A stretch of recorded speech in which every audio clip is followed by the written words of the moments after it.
G'day everybody, welcome back to Downs' Diary. We're up to week 4. I really appreciate everyone that's logging on and watching and obviously reading on a Saturday morning. I hope it's entertaining you, and hopefully this week is as entertaining as the rest. We've got a few things that I feel we should discuss this week. Obviously Dylan Phillips' injury is a massive loss to us, so I'll speak a little bit about that. I've had a meeting with my surgeon this week, so I'll have a brief roundup of my injury. The gaffer's talked about the biggest 3 weeks in the club's history, so I'll go on about what we can do and what other people can do to help us. And then to wrap it up, we've got a bit of cricket and a bit of horse racing. So we've got everything on the agenda today. So a bit of a mixed bag, but hopefully it's entertaining.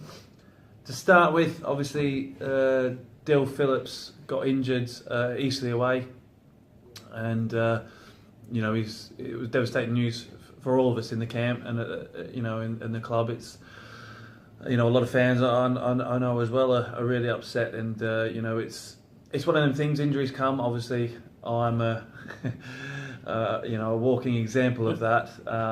This season, we've had our fair share. We've always seemed to manage to get over it, but I was gutted for Dills. It's his first season in professional sort of football. Playing regularly week in, week out. Instead of under 21s, it's first team football. So, he's had a fantastic season. He's been a massive highlight for us. A really big player.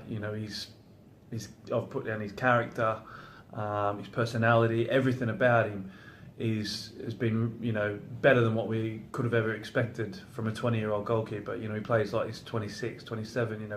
He's a man really behind us. And I think of highlights of his. You think Wrexham at home on the telly.